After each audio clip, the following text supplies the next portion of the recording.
Good.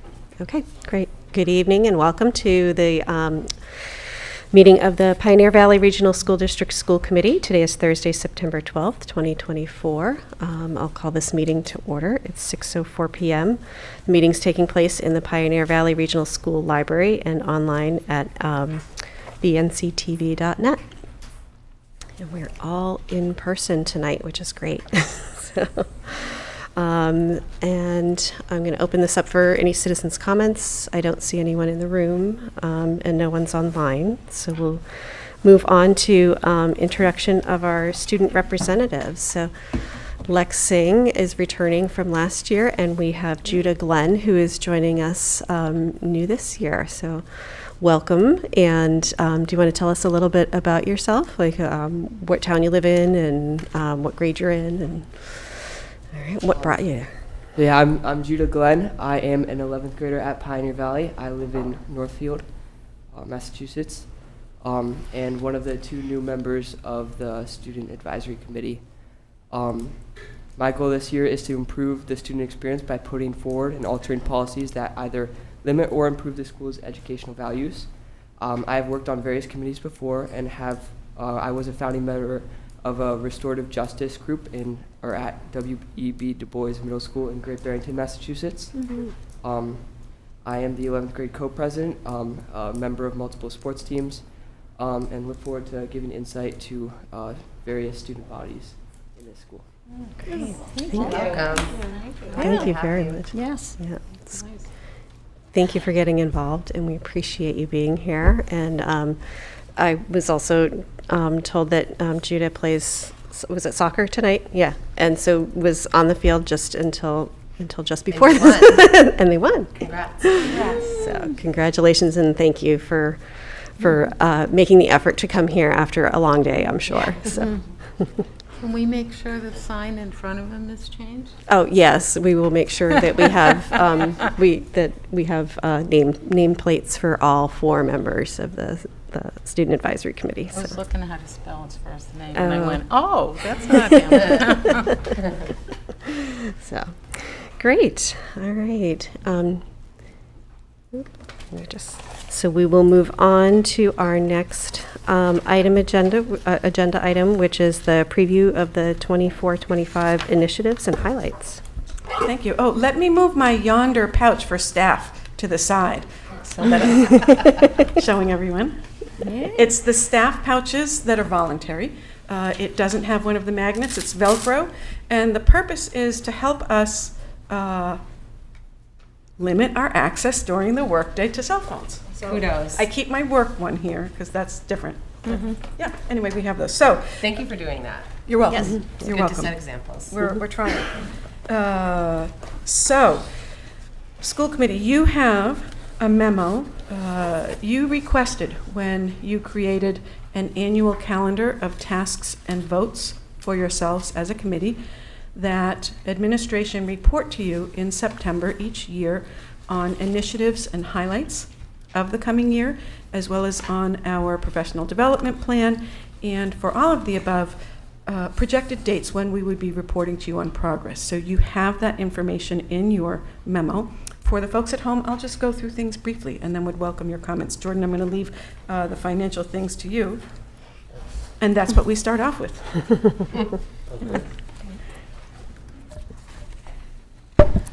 All right, I get to talk like 3 times and I'm excited. I'm glad I had some water. So, I think everyone knows, we're continuing, moving forward in the process with the statement of interest. Next Wednesday, the representatives from MSBA are going to be here, and our hope is that we, have a good impression, provide meaningful information, and are invited into the eligibility period.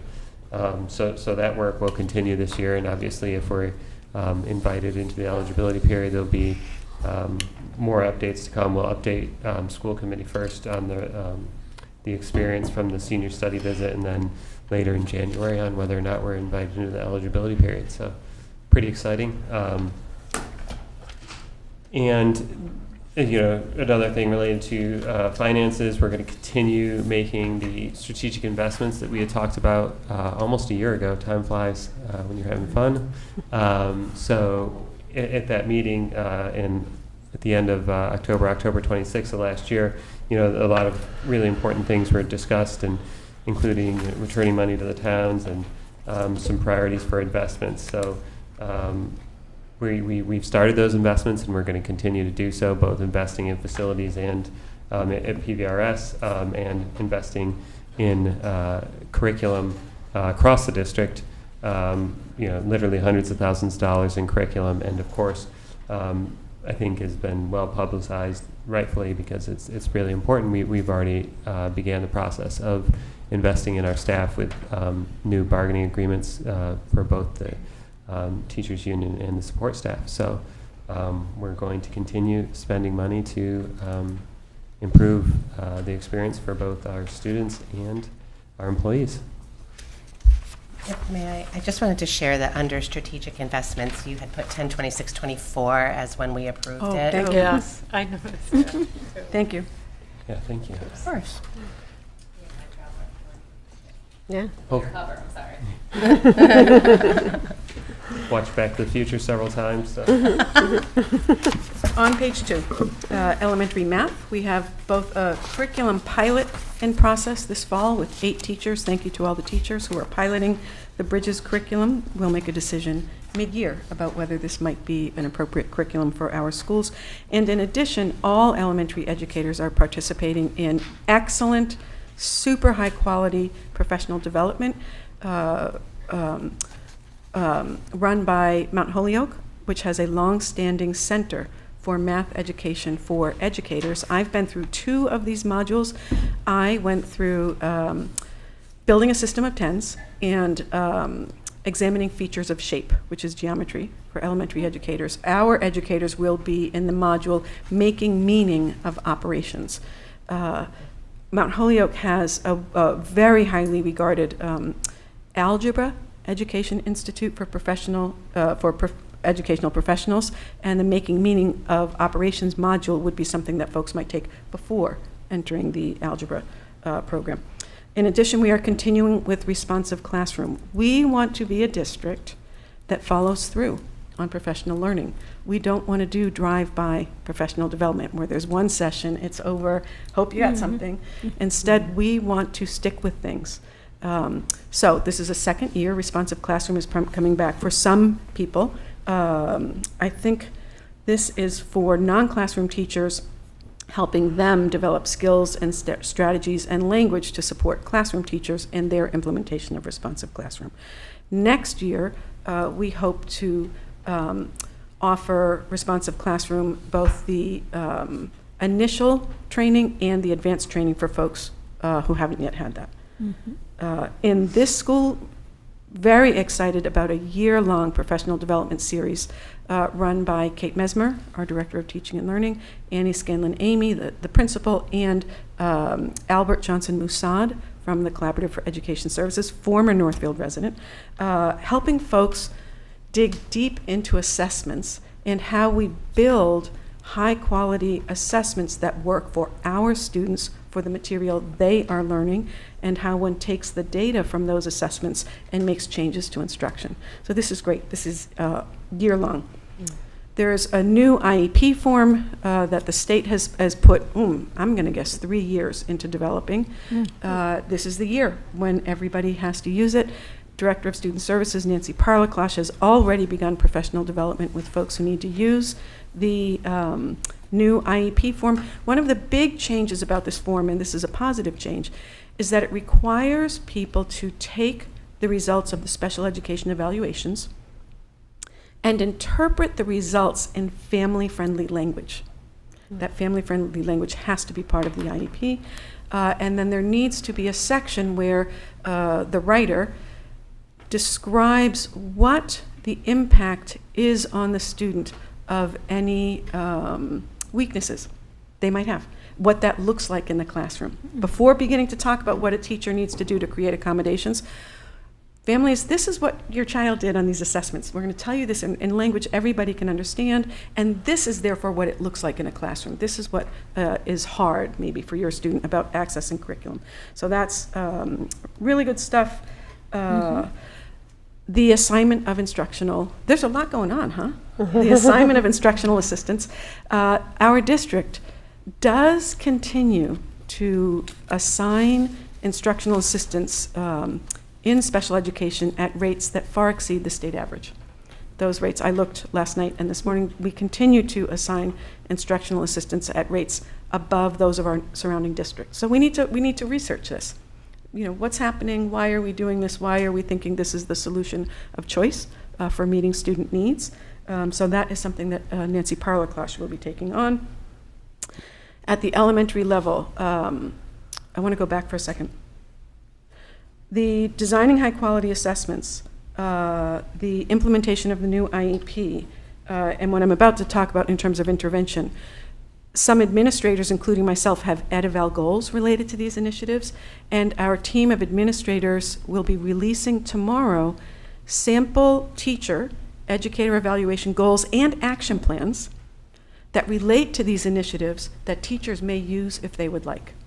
So we're trying to tie things together. So for instance, there's a goal, I helped Ms. Parlaclosh work on this, about the implementation of the new IEP.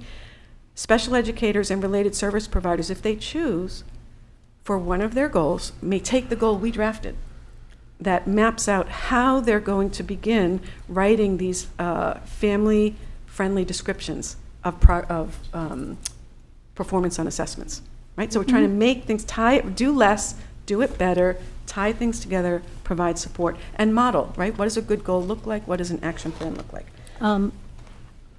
Are you ready to move on? Go ahead. This is about the IA. Yes. Yeah. I know that one of the trade-offs when we implemented, before even I was on the faculty, of heterogeneous grouping was the need for additional IAs at the high school and middle school because of that conscious decision. And I also know that it is something that has differentiated us from many of the surrounding schools. I hope that will be taken into consideration when one looks at this. Yes, thank you. And that's it, Karen, your historical perspective is so valuable and appreciated. Thank you. I should clarify that if there is a concern, the concern is more about how we make decisions around putting instructional assistant support into the IEP. A one-on-one assignment of an instructional assistant is actually considered a very restrictive support. And the idea is we're supposed to be providing the least restrictive environment possible for students. And having a person stay next to a student all day long is considered restrictive under the law, under the framework. So I should clarify, that is more the area of concern. Yeah, it's also less restrictive than having that student in a resource room all day. So no student would be in a resource room all day. That would be a sub-separate placement. And yes, that would be restrictive, and we have very, very, very, I think there are no students outside of an actual program who are in a special education environment all day. Okay, thank you. You're welcome.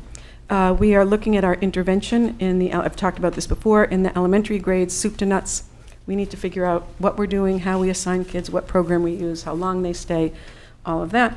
The district agreement. There will be an update from the district agreement subcommittee later tonight. The grade 6 conversation. I think I will be putting out my first emails next week, talking about how we will engage with each other on that important conversation. The strategic plan, we're talking about that tonight, a prospective timeline. And then lastly, once the strategic, once we are underway with that, and once our 2 new principals have presented their entry plan findings in January to you, they will begin working with their school councils on school improvement plans. You next have the professional development plan. There's some typos in here. We're working kind of fast to get this out to you.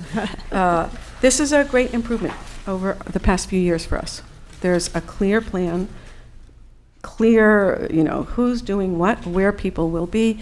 And I spoke with PVASP leadership this morning during our monthly meeting and got very positive feedback about the initial professional development that instructional assistants participated in during our opening days. I have a question about some of the scheduling. I see that elementary level is doing a similar thing as secondary level on many of the same days. Is that 2 separate sessions? Yes. Okay, thank you. Yeah. One of my thoughts when reading through this is it was clear that there was an effort to tailor the education, the PD, to the role. And it wasn't just everybody has to do this one thing that might be great for one group, but not so great for another group. And if you're going to be spending, we want to use that time valuably. And so I hope that stood out to me. Yeah, good point. Yep. Mm-hmm.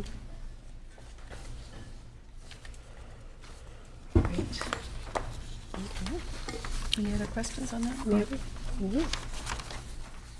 It's a nice plan. Thank you. And thank you to Jordan, Nancy Parlaclosh, and Kate Mesmer for their hard work on this. All right. So moving on to our next agenda item, the Kentucky Learning. Kentucky. Yeah. So it was Vermont in the spring. We were disappointed we didn't get selected for the Kentucky trip. They put us on a wait list. Lo and behold, sometimes you get called from the wait list. Annie Scanlon-Amy is leading the organization of this trip with Kate Mesmer. We will have 3 students. The memo says 2. They invited us to add another person. We will have 3 students attending. They are paying for everything. There is a plan for how people will share the learning when they come back. That's the most important thing. Who's they? They're paying for everything.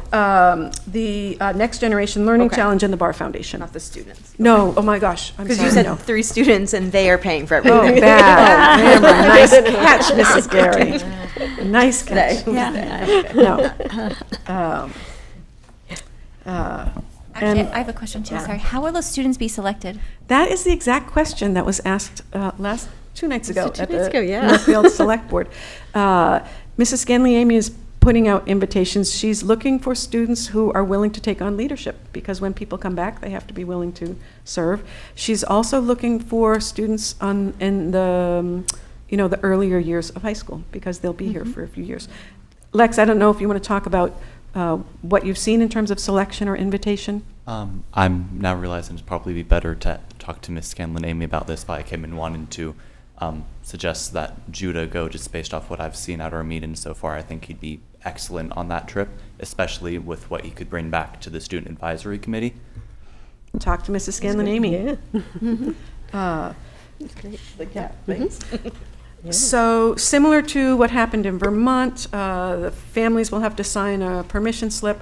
We need approval from the school committee for, it is both an out-of-state and an overnight trip. For those 2 reasons, we need approval from the school committee for students to participate in this trip. The students will be in the hotel in rooms near our staff. Great. So I'll make a motion to approve the participation of 3 PVRS students in the Kentucky Learning Excursion. I'll second that. Great. Any further questions or discussion? No, let's get, so actually we can vote, we don't have to do a roll call. So all in favor? Any opposed? Oh, this looks like, and that's unanimous. Great, Thank thank you. you so much. All right. That's very exciting. We look forward to hearing more about that. So, great. So on to our reports. So our Director of Finance, Jordan. Great. I will be pretty brief. It's still pretty early in the year for the new fiscal year, and the FY24 is pretty much closed. But in terms of what I know this far in updating the expenditure report, I anticipate that what we actually spend this year will be about $81,000 less than originally budgeted in terms of the general fund.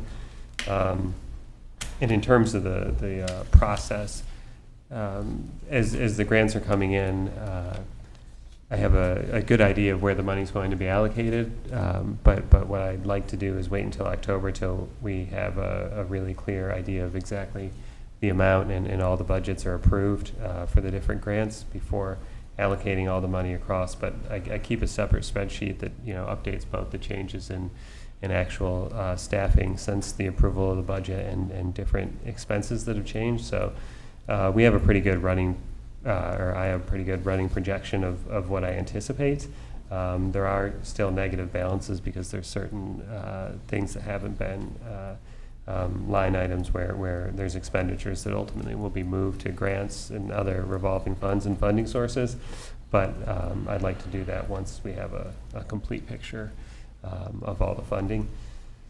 So that's good news. I think that our expenditures are going to be within the budget that we had set at this point, so that's good. And in terms of revenue, again, still very early, but I expect the revenue budget to be to actually receive a little bit less than we had budgeted, but that's going to be offset by the fact that I anticipate that we will spend less as well. So ultimately, at year end, I anticipate that the general fund will have a balanced budget, so that's good.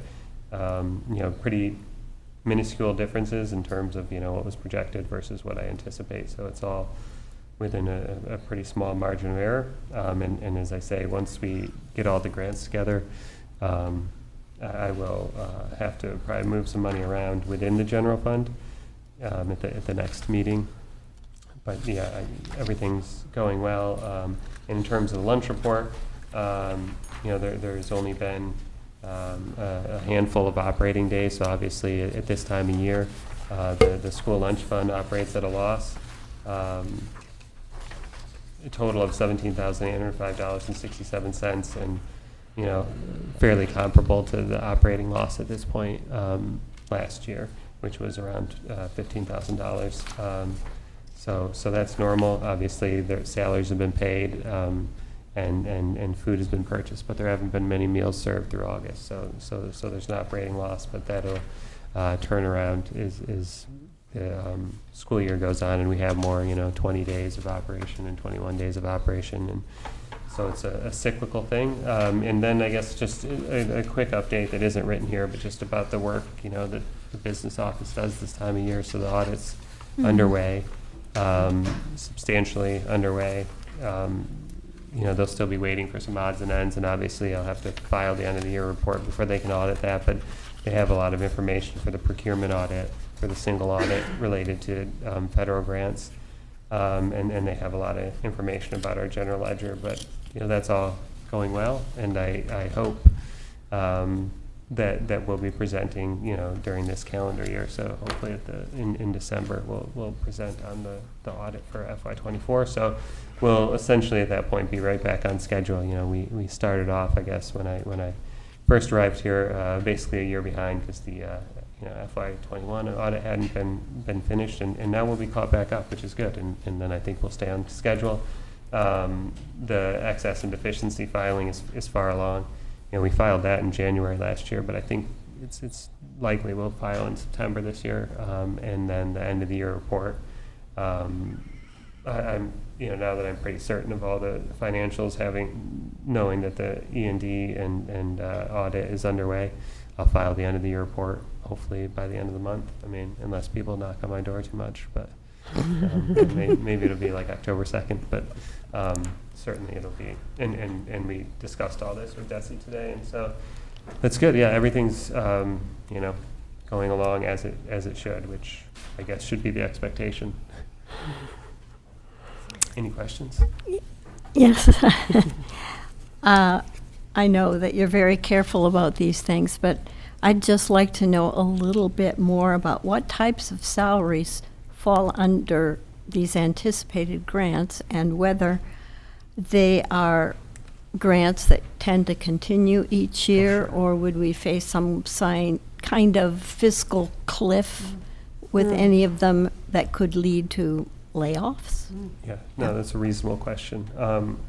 Certainly, the vast majority of grants where there's significant salaries are recurring. So, like, you get your IDA, right, the special education grants, and so there's often instructional assistants. It'll be funded through that, and part of the reason is, I mean, a lot of people don't want to pay the MTRS because if you put certified staff on any of the grants, you have to pay an additional 9% towards the MTRS. So people often don't like doing that. So that's part of the reason often schools will use support staff on those grants. Same thing with Title I. The math interventionist positions are being partially funded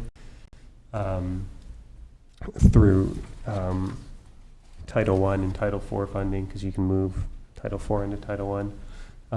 So those are grants that we get every year. And then another example of a grant that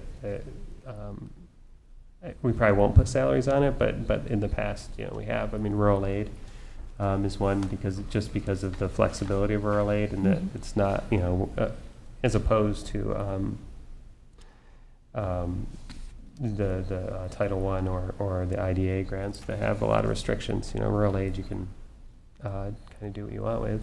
So, and I would say, with the exception of the IDA grant, one thing that people never want to do is put salaries, special education salaries on,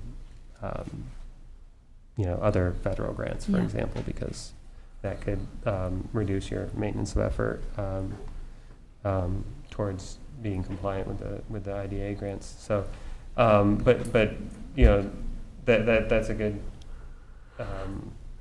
point to bring up. Certainly, we wouldn't create a new position that I don't think that was fully grant funded unless it was something that was going to be recurring. So yeah, that's kind of the strategy in a nutshell. Good answer. Oh. Very complete. Thank you Thank very you. much. Appreciate it. Great. Any other questions? Thank you, Jordan. That was very helpful. So for the chair's report, so one of our goals as a school committee this year was to formalize the Student Advisory Council, so kind of make that more structured and have more of a system in place for working with that group. And so we're going to be working with Principal Scanlon Amy to set up some times to meet with the Student Advisory Committee, and we'll share an agenda before that first meeting with the school committee members as well as the advisory committee members, so that you'll know what we have in mind for that first meeting. And then we'll at that first meeting probably talk about some thoughts on what the goals for the group for our meetings, and some topics that we'll be addressing throughout the year. So more work to come, and we're excited. And I also just want to note, we all got an email from the superintendent about advice to staff about talking about the election cycle.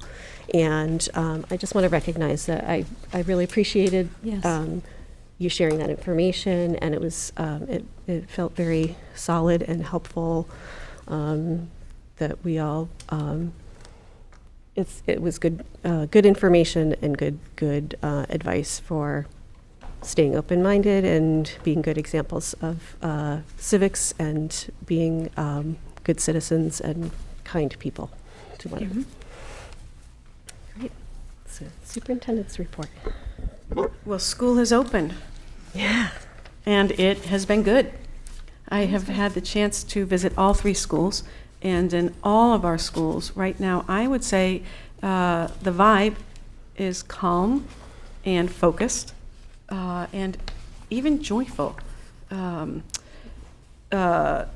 The cell phone policy has been implemented. We've started. I am not seeing cell phones out in the hallways, in the cafeteria, in classrooms. A few cell phones have been confiscated, and it sounds like it's been a really smooth process thus far. The elementary buildings, not so many kids are bringing devices to school. It appears that some families are telling their elementary children in the older elementary grades, yep, you're not allowed to use the phone during school, you're not bringing it to school. That's how wonderful that the school committee created that opportunity for families to say, you really don't need your phone at school. There's one interesting wrinkle in this building. So I'm in the lobby the other morning as kids are coming in, and a number of students walked by, the staff who were there with the yonder locking bases, and staff saying, you know, let's put your phone in your pouch, and students saying, I don't have a phone with me. A larger number than one might expect of students saying they don't have their phones with them. And so this is good information to have. I had a check-in call with our support person at Yonder, and we talked through some ideas. The admin team talked through some ideas. So Mrs. Scanlon Amy will be communicating with students and with families, because what we don't want to do is create a situation in which we are encouraging essentially students not to be truthful. Right. That's not good for relationships. It doesn't feel good. There are students who don't have their phones with them. That's fine, great, excellent. We just don't want to set something up where kids think that they're pulling the wool over our eyes. That's not the kind of community we are. So families at Pioneer can expect some communications. I have so much confidence in Principal Scanlon Amy and her team and the teachers to manage this, but just want to let parents know. I know that some of the students who drive themselves to Yes, school thank will you. leave their phones in the car. Like my student will leave Yes. his phone in the car. So Yes, Mrs. Scanlon Amy has worked that one out, and what she's made clear, because the school committee policy is students will not have access to phones. If you choose to leave your phone in your car, that's terrific. You will not go to your car during the day. That's easy, right? So I'd actually love to hear from Mrs. Brennan and then from the students their very first thoughts about how things have gone with this. I think it has gone pretty well. I have to share this one experience. Many students like to listen to music, and without their phones, they can't. A 10th grader started bringing in a Walkman. I was like, is that a Walkman? And sure it was. I didn't even know they knew what a cassette tape was. It was really funny. You know, I think there was a lot of moaning and groaning. You know, but you can't moan and groan, you know, for 180 days. So I think some of them are, you know, not quite there with, you know, wanting to relinquish or not go to their car, but I think in time, you know, it will all play out. But it has been nice to not say, I need you to put your phone away. Can you please put your phone away? If I had a dime for every time I said that, I'd be on a boat in the Caribbean. Especially if it's pensionable. Yeah. So I think it's going pretty well. They may have a different opinion. Lex and Judah, what are you thinking? Hi. Yeah, I have to agree there has definitely been a marked decrease in students having phones in class. And for some people that has worked well with people paying more attention to their work. So that has been effective with the committee's goal in mind. A few roadblocks I've just been like noticing is like some resources that we are lacking without access to phones. So that could be like tuners and metronomes and band. Some students have had difficulty setting up their college board accounts because they need to use outside of school emails. For applied ecology, people haven't been able to take photos or use ecological apps that are used in the professional field more than 50 feet past the wall of the school. So it has been effective in keeping phones out of classrooms, but we are a little bit worried about losing some resources. What our council is planning on doing is creating a survey where we basically ask, what are your thoughts on the phone policy, and get what students actually say about how it impacts their learning. And if we feel there's any like very valid and not ridiculous points brought up, we're hoping to bring that to the committee in a few months. Great. That's good. Great. Thank you. I think that considering, you know, the administration has had to deal with definitely some grudge from So the committee has, or the administration has had to deal with some students grudgingly, following the rules, but I think they haven't necessarily scrambled. They've done like a decent job. Like I personally had issues with the AP College Board account, but Ms. Brennan was able to call the office, and they were able to open for me for that short period of time where I was able to use it. So I think overall, they've tried to address issues by, like Lex was saying, I think we'll do a better job of getting the students' opinion on these issues. Wonderful. Thank you so much. That's really, really helpful to hear. Thank you. Lastly, we had our check-in meeting with DESE, with Associate Commissioner Jay Sullivan today, and they're feeling good about the district. We reminded them that we would be bringing up the grade 6 conversation again. They recall it from 3 and 4 years ago. Cami Lamaker, our fiscal overseer, was in district today in person. She similarly is feeling good about our work. And I want to give a shout out to Jordan Burns, because he created a business office reference guide for administrators this summer. And just today, he released a procurement process checklist. So thank you. Yeah, I imagine those would sell out if I get them at a bookstore. These are the kinds of resources that mean people can do their jobs more efficiently and more accurately. It sounds boring, but it makes my bureaucrat heart sing when we hand tools to people so they can focus really on what matters most. That's it for me. I love checklists. I think that's a good tool. Great. All right, so moving on to our business. Approval of the New England Door Solutions contract for some replacements. I just had a question. Does this go along with the security system? Or are these just Internal replacement? Yeah. Yeah. Is that what the replacement is for? I'm going to let Jordan answer okay. that one. Sure. All right. Right, no, these are interior, I guess, I think colloquially at least, people would, fire doors, so doors that can, both prevent fire spread in the event of an emergency, but also,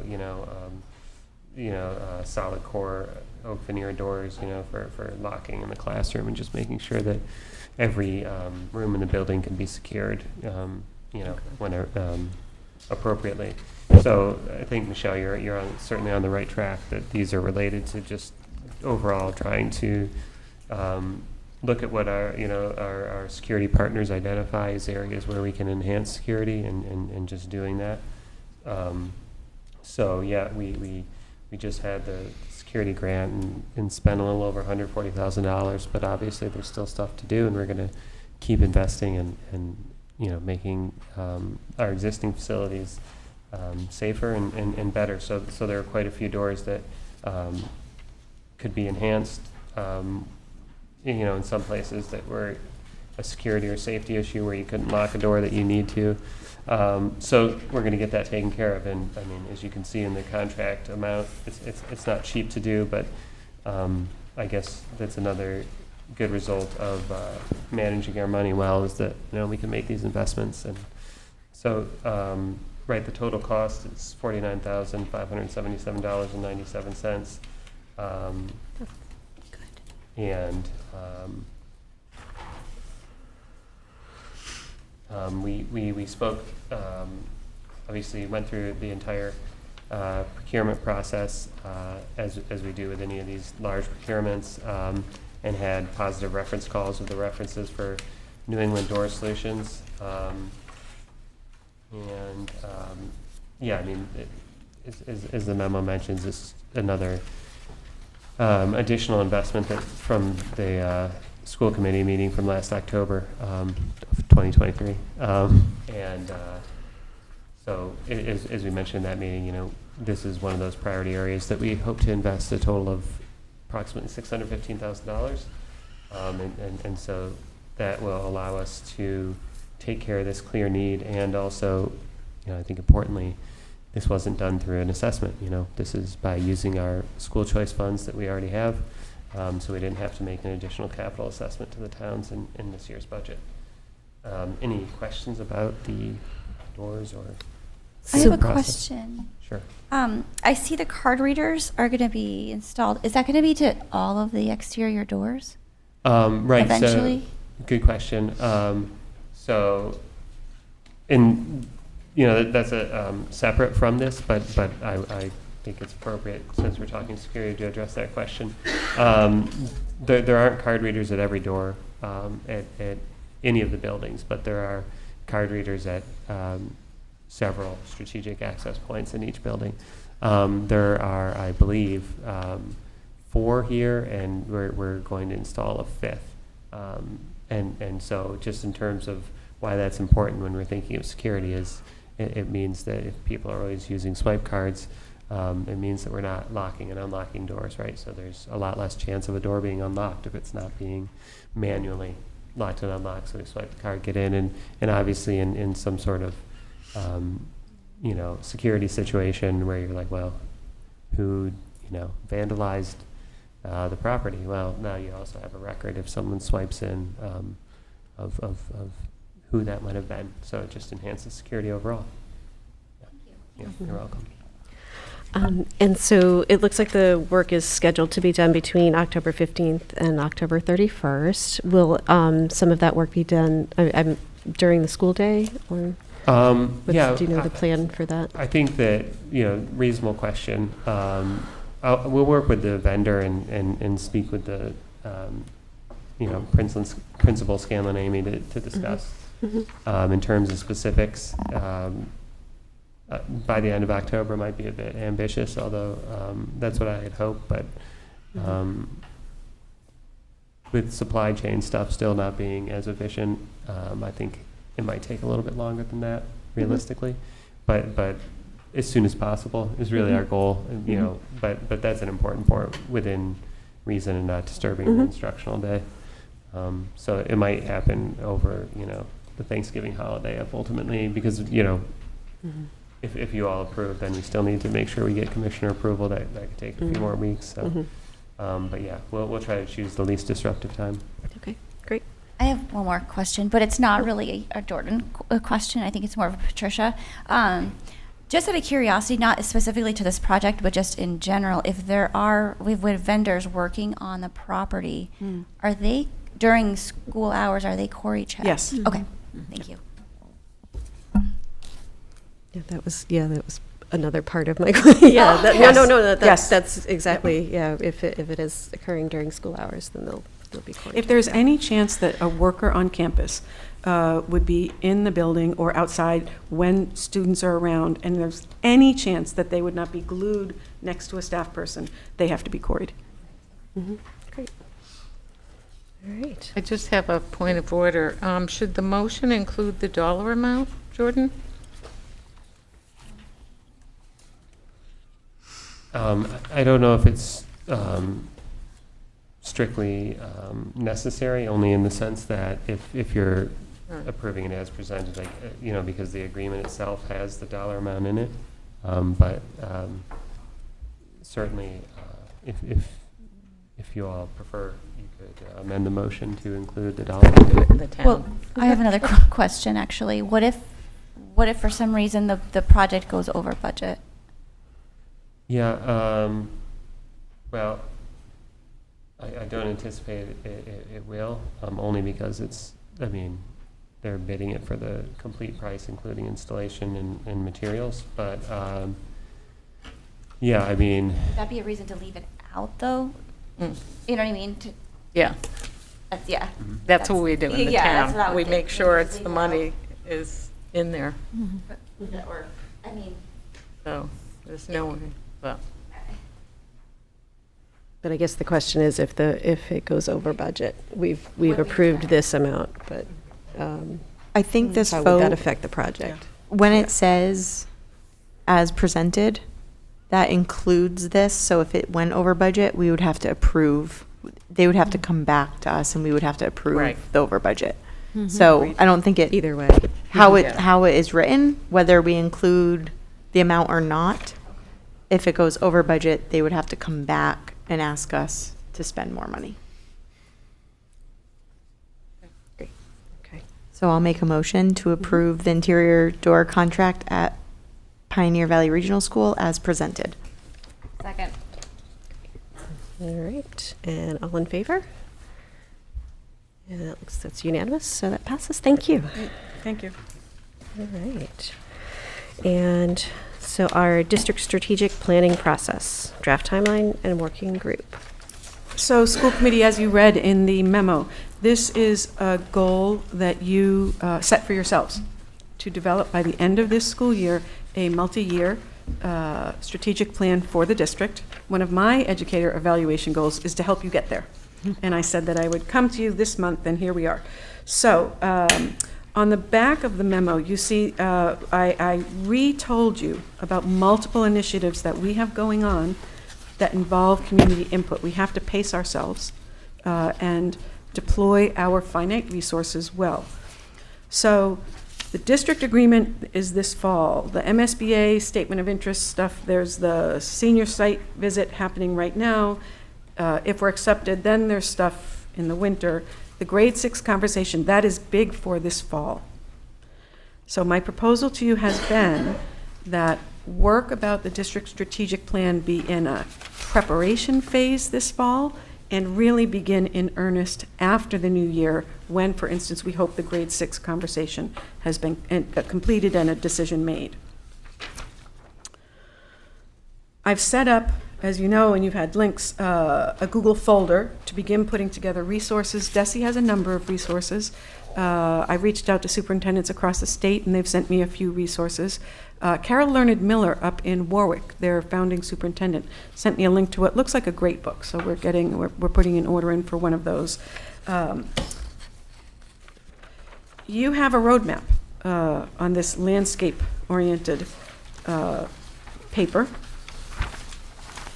that outlines what could happen next. And quite honestly, there's enough detail in here that the proposed working group doesn't need to meet to do a lot of work to say, yep, here's a plan that we could endorse. What we do need is a few people from school committee to step forward to become the working group on the district strategic plan, to collaborate with me and the admin team this fall. Again, not a heavy lift this fall. After the new year, it does become a heavier lift where we start engaging in community outreach, holding meetings, sending surveys, having great discussions about the future of the district.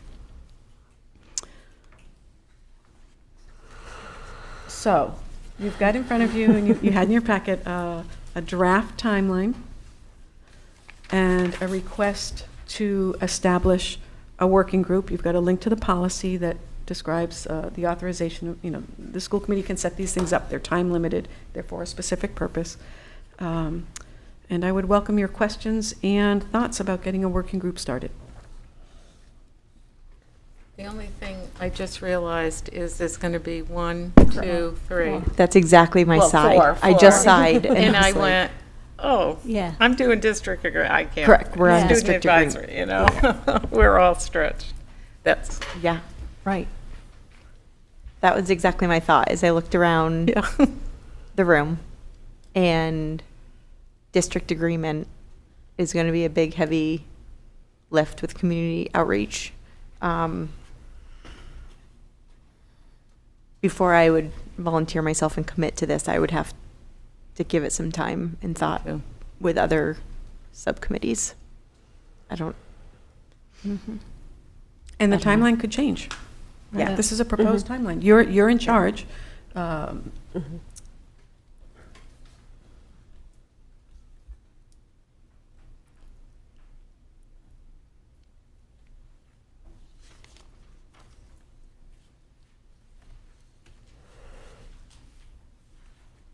I don't have a solution at this moment.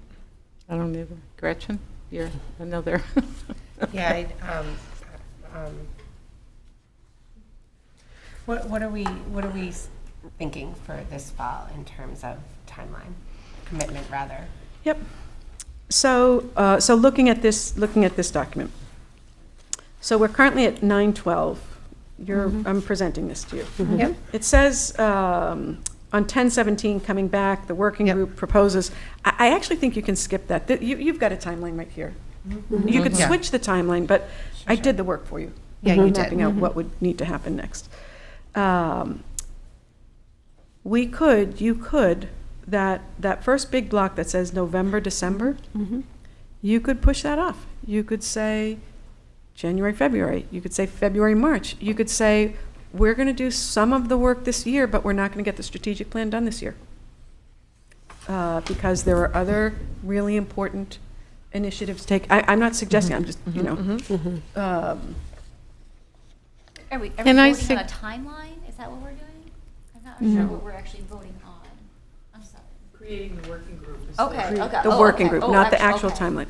But the concern, I think the concern is raised that there aren't so many folks who will definitely be here after Right. November. Right, and I'm not And- running, so I can't commit to that. Correct. Yeah, right. Correct. So that's what we were Yeah, just. okay, I'm just making, okay. Yep. Yeah. Yeah. Can I suggest we revisit it maybe mid to end of November or December? When Once we have more know people? what your school committee is, you Yeah. Yeah, might so- have someone And there might else. be Yeah. someone, I have a good prospect in mind. You may have more. Yes. Yeah, Right. Mm-hmm. yeah. And I think, that makes a lot of sense to me to kind of, once we reconvene after the election, we have a better sense of who's going to be around. Yeah, how can we make a decision now when there's, I mean, even though it's, we list to vote on here, do we have to vote? No. no. No. Yeah, so we could defer this until a later meet, until Do we November have to or vote? December. Do we have to- I don't think so. No. Nope, I don't think so. So I just want to, that sounds great. I want to make clear, my role is to help facilitate things. It is the school committee's work to manage and move forward the creation of a district strategic plan. So I will work with Raina, we'll get it onto a later calendar, and super, okay? Can I offer a suggestion? Maybe on the heels of when we think the district agreement, when our work for the district agreement really is kind of tied up with a bow, maybe sort of gear up for this committee. I don't know, just kind of keep the momentum going, but kind of not split there's a lot of that needs to go into the district agreement right now that I think we need to focus on and then kind of move on to this one. So we're not spreading ourselves thin. Just a thought. Yeah, that's a good suggestion. Yeah. Well, yeah, we can take a close look at the timing for some of these heavy lifts and how it fits in. Raina, do you know when the last time our district had a strategic plan? I believe there's one dated 20. I think it went all the way through 2023. However, maybe you all would know this. The little bit that I understand from the process, I don't know that it was truly a community-wide, transparent, invigorated, inviting process, the development of that plan. Do you recall? Yeah, okay, then that would mean no, Yeah. that it wasn't a No. big. Yeah, I think it was dated like 2020 through 2023, and I don't, we couldn't find any minutes that where the school committee had approved. That's that right, or had Had discussed. voted Because on. I've been here or 4 just- years and I think it was I haven't, 2020 through 2022. That would be 3 years. That's what they usually are. Right, so. I would still like to bring this back up again, though, after elections in Yeah. November, once we know how many, what our complement is going to Yep. be. Yep. That will help us to decide Makes when to Mhm. begin. Comments, yeah. Yeah, I think that's yeah. And That's maybe a we good can, plan. maybe it can be January, you know, Yep. maybe it can be Yeah. December, but probably. Okay, yeah. great, thanks, everybody. Sounds good. All right, so moving on to update on the district agreement timeline. Okay, so you received an email from Patricia with a timeline, and in your packet, you also have a draft of the district agreement. No, they do not. Um, No, they do No, not. we don't. Oh, It was just us. it was just us. Oh, okay. It was, Okay, sorry. Sorry about that. So you will recall that early June, we had sent the the draft of the district agreement that we had been working on to DESI. They got back to us with what, 4 pages of recommendations for us to look through. So our committee has been meeting every 2 weeks in July, August, and last week. And we now have another draft that has been sent to DESI. And we are hoping that that will come back the end of September, beginning of October. That will have to go to our lawyer for a review, and then it will come to the school committee. We are proposing that we have a special meeting on October 24th just to look at the district agreement and not have any other agenda items on that meeting unless there's some emergency that, we have to discuss something. So are there any questions? I guess I'm curious, once we have our attorneys, we have an approved draft, and the attorneys are comfortable with the draft, is that the point where we share with town officials or try to meet with them? I know that there's been a lot of discussion from the select boards about wanting to have some input. We can take a vote to accept this and then send it to the towns. Okay, so that's part of the process. So. Yep. Okay. I did send this draft. There is a 3-town meeting tonight, and I did send the draft to them. Thank you, Michelle. And Oh, you did? yes, I got a very nice email from Jane. So they're meeting right now. I don't know, what to tell you. We're not there. I would also add that the school committee will be getting a copy of the district agreement on the October 17th meeting. And then the special meeting wouldn't be until the week after. So you will get a copy of the district agreement a week previous to this special meeting.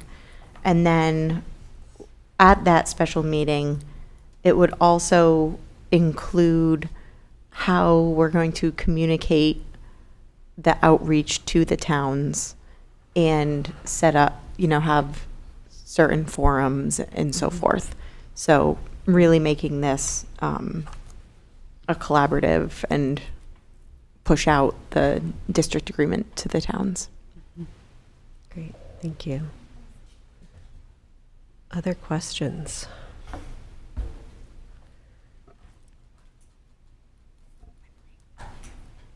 So, well, this has been a heavy lift, and I appreciate all the work that's gone into this. I know this has been a long process. Thank you. And I'll just It's add very from the long. subcommittee, this is really, This is 25 years it took to get to this point. It's Every not 2 just weeks. that your next meeting, you're getting a copy of the district, you're getting the district agreement copy that is finalized in the sense that it has gone to DESI, it's going to be reviewed by the lawyers. Like, this is really the document that has just been looked at with so many eyes and hours and hours of work, right? That it's completed. Like, it's almost there. Like, we've gotten to that point that we can share out this document with the towns and really start talking concretely about what is in the document. Yeah, it's wonderful. Yeah. And the Isn't message it? is, don't Yeah. let this go on for longer than 5 years in the future. Oh, well, no, for sure. Who's ever here? Well, and I think, we've been lacking some systems, and it's we want to capitalize on all of the work that you've done, and then put a system in place where it's going to be reviewed sooner than 20 years. There's a little section, review of the Yes, district every agreement. 5 years. It's in there. Yeah, Yeah. it is. Yeah. Good. And, Doesn't mean they have to follow it, but. well, all right, great. So if there are no objections, I would like to move a few items up before the executive session. So our personnel update, enrollment update, and other business. Yeah. Oh, The personnel. Oh, sorry. We don't, the policy review, sorry, for the use of private vehicles, we don't need to, we settled that at a subcommittee meeting right before this meeting. And so we don't need a vote. We can move on. great. Yep. So, yeah, So- sorry, I forgot to.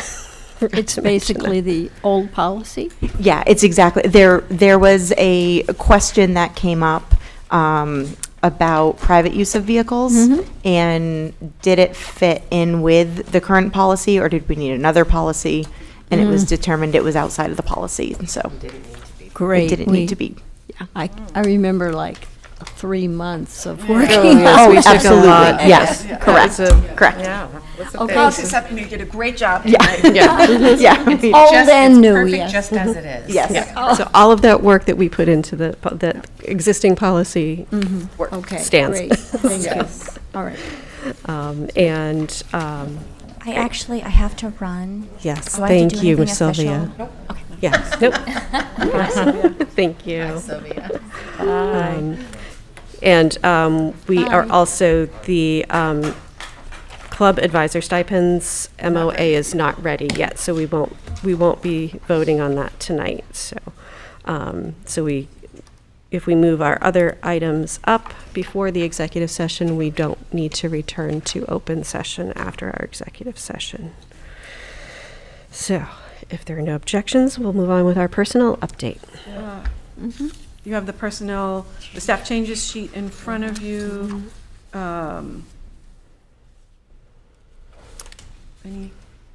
Not a whole lot there. No, No? it's great. We love seeing not a lot there. Okay.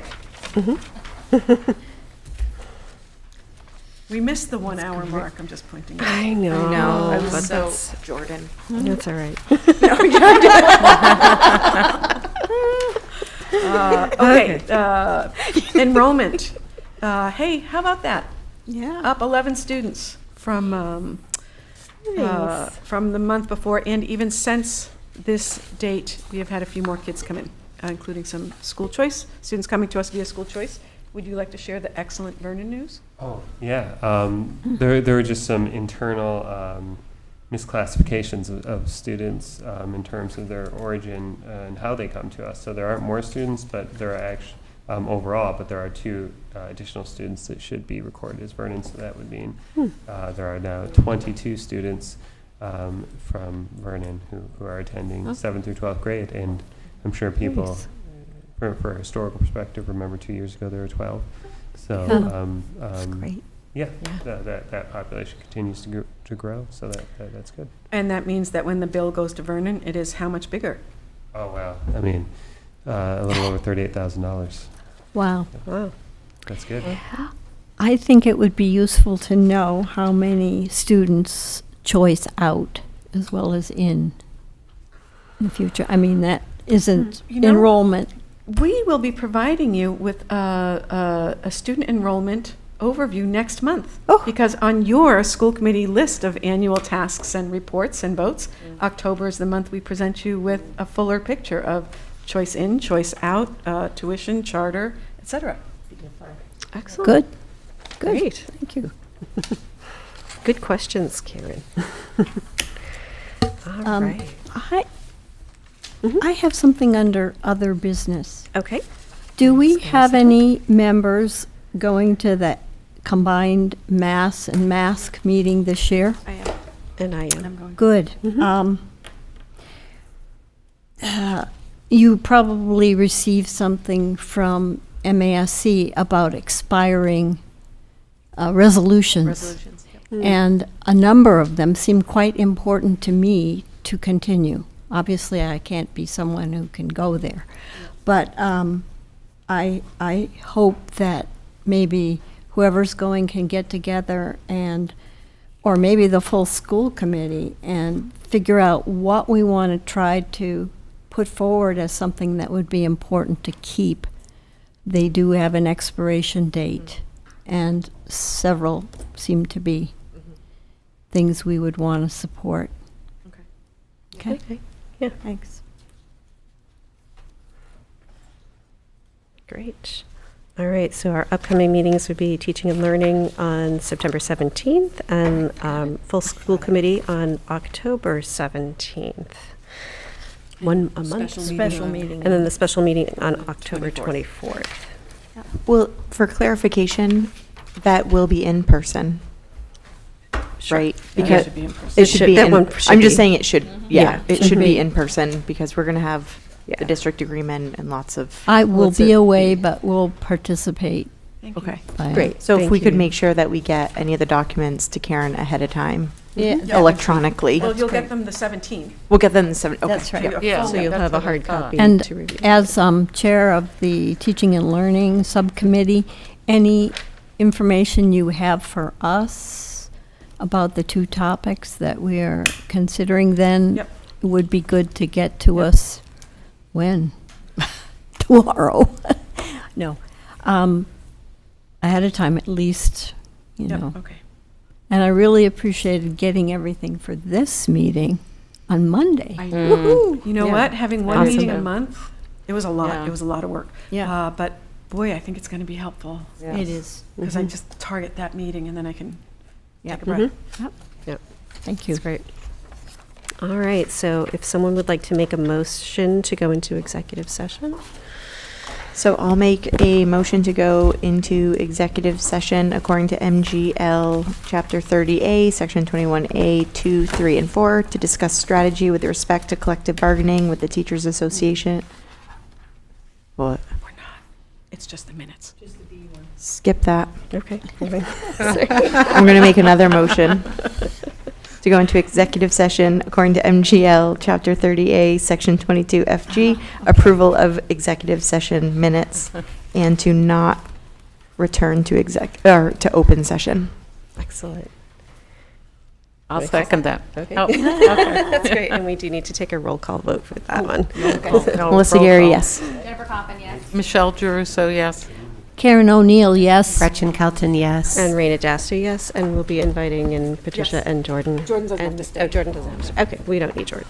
We don't- Thank you. Not on this one. We do yeah. need him, but We do need you, but not for this. And Anne, of course.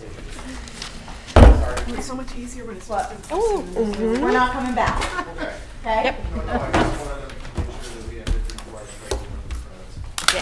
Oh, you beat me to it. Thank you, Lex. Thank you. I'll get it.